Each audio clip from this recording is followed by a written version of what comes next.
بسم الله الرحمن الرحيم إن الحمد لله نحمده ونستعينه ونستغفره ونعوذ بالله من شرور أنفسنا ومن سيئات أعمالنا من يهده الله فلا مضل له ومن يضلله فلا هادي له وأشهد أن لا إله إلا الله وحده لا شريك له وأشهد أن محمدا عبده ورسوله أما بعد أعوذ بالله السميع العليم من الشيطان الرجيم ربي أعوذ بك من همزات الشياطين وأعوذ بك ربي أن يحضرون۔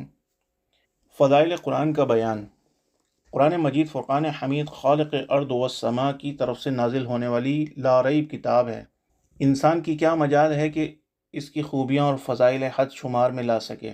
مختصر یہ کہ جس طرح خالق کائنات اپنی ذات اور کلی صفات میں لا شریک اور لا ثانی ہے، اسی طرح اس کا کلام بھی اپنے تمام تر فضائل و کمالات اور اوصاف میں لا شریک اور بے مثال ہے۔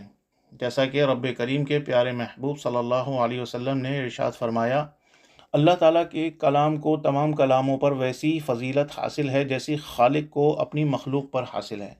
قرآن کریم نے اپنی فضیلت اور عظمت بیان کرتے ہوئے اپنی جامعیت اور آفاقیت کا بائیں الفاظ تذکرہ کیا ہے۔ سورہ بنی اسرائیل میں ارشاد فرمایا، اور بلا شبہ ہم نے طرح طرح سے بار بار بیان کی ہیں لوگوں کے لیے اس قرآن میں ہر قسم کی مثالیں تاکہ وہ ہدایت پائیں، پس انکار کر دیا اکثر لوگوں نے سوائے اس کے کہ وہ ناشکری کریں۔ سورہ انعام میں ارشاد فرماتے ہیں، نہ کوئی تر اور نہ کوئی خشک چیز مگر وہ لکھی ہوئی ہے روشن کتاب میں۔ اس مفہوم کی متعدد آیات بینات ہیں جن سے یہ حقیقت مثل آفتاب نصف النہار عیاں ہو جاتی ہے کہ کائنات میں ایسی کوئی شے نہیں جس کا کسی اعتبار سے قرآن کریم میں تذکرہ نہ ہو۔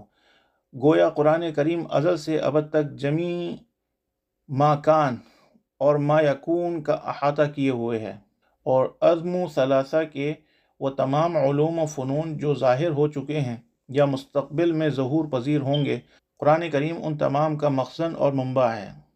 وَنَزَّلْنَا عَلَيْكَ الْكِتَابَ تِبْيَانًا لِكُلِّ شَيْءٍ۔ اب آخر میں صاحب قرآن حضور پاک صلی اللہ علیہ وسلم، نبی رحمت صلی اللہ علیہ وسلم کی زبان حق ترجمان سے نکلے ہوئے چند ارشادات ملاحظہ فرمائیے۔ حضرت عثمان ذو النورین رضی اللہ تعالی عنہ حضور نبی کریم علیہ الصلاۃ والسلام سے روایت فرماتے ہیں کہ آپ صلی اللہ علیہ وسلم نے ارشاد فرمایا، تم میں سب سے بہتر وہ ہے جس نے خود قرآن پڑھا اور پھر دوسروں کو پڑھایا۔ خیرکم من تعلم القرآن وعلمہ۔ حضرت ابو ہریرہ رضی اللہ تعالیٰ عنہ سے روایت ہے کہ رسول اللہ صلی اللہ علیہ وسلم نے ارشاد فرمایا، جب کوئی قوم مساجد میں سے کسی مسجد میں کتاب اللہ کی تلاوت کرتی ہے اور آپس میں اس کا دور کرتے ہیں تو ان پر راحت و سکون نازل ہوتا ہے، رحمت الہی انہیں ڈھانپ لیتی ہے، ملائکہ رحمت انہیں گھیر لیتے ہیں، اور رب کریم اپنے پاس موجود نوری مخلوق یعنی فرشتوں میں ان کا تذکرہ فرماتے ہیں۔ حضرت ابو ذر رضی اللہ تعالیٰ عنہ فرماتے ہیں کہ میں نے بارگاہ رسالت میں عرض کیا، یا رسول اللہ صلی اللہ علیہ وسلم مجھے نصیحت کیجیے، تو آپ صلی اللہ علیہ وسلم نے فرمایا، تقوی اختیار کر، یہی تمام امور کی اصل ہے۔ پھر میں نے عرض کیا، یا رسول اللہ صلی اللہ علیہ وسلم اور فرمائیے، تو پھر آپ صلی اللہ علیہ وسلم نے فرمایا، قرآن کریم کی تلاوت اپنے اوپر لازم کر لو، اس لیے کہ وہ زمین میں تمہارے لیے نور ہے اور آسمان میں تمہارے لیے جمع شدہ خزانہ ہے۔ حضرت ابو امامہ باہلی رضی اللہ تعالیٰ عنہ فرماتے ہیں کہ میں نے رسول اللہ صلی اللہ علیہ وسلم کو فرماتے سنا، قرآن کریم پڑھو، بے شک یہ قیامت کے دن صاحب قرآن کے لیے شفیع بن کر آئے گا۔ حضرت سہل بن معاذ رضی اللہ تعالیٰ عنہ اپنے باپ سے روایت کرتے ہیں کہ رسول اللہ صلی اللہ علیہ وسلم نے فرمایا، جس نے قرآن کریم پڑھا اور اس کے مطابق عمل کیا، قیامت کے دن اس کے والدین کو ایسا تاج پہنایا جائے گا جس کی روشنی سورج کی اس روشنی سے کہیں زیادہ ہوگی جو تمہارے دنیاوی گھروں میں ہوتی ہے۔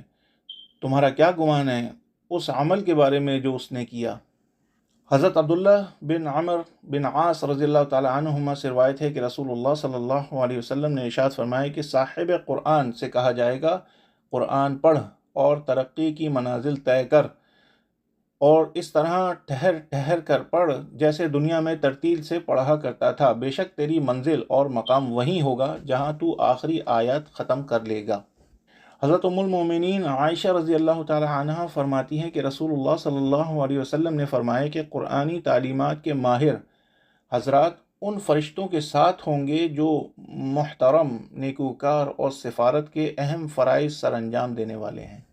حضور نبی کریم علیہ الصلاۃ والسلام نے ارشاد فرمایا، میری امت کی افضل ترین عبادت قرآن کریم کی تلاوت ہے۔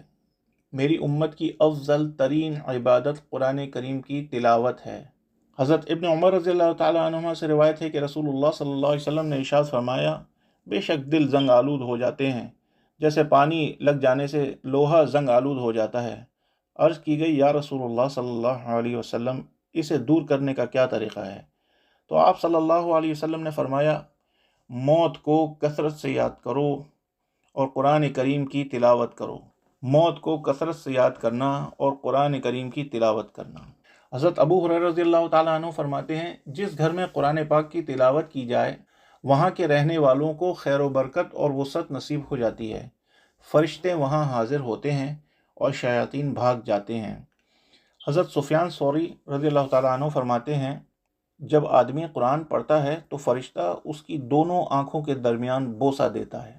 اختصار کے پیش نظر صرف مذکورہ روایت پر ہی اکتفا کیا گیا ہے، ورنہ قرآن کریم کے فضائل تو بے شمار ہیں۔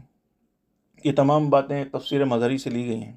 اللہ تعالیٰ دین کی صحیح سمجھ اور عمل کی توفیق عطا فرمائے۔ وآخر دعوانا ان الحمد للہ رب العالمین۔ سبحان ربک رب العزة عما یصفون والسلام علی المرسلین والحمد للہ رب العالمین۔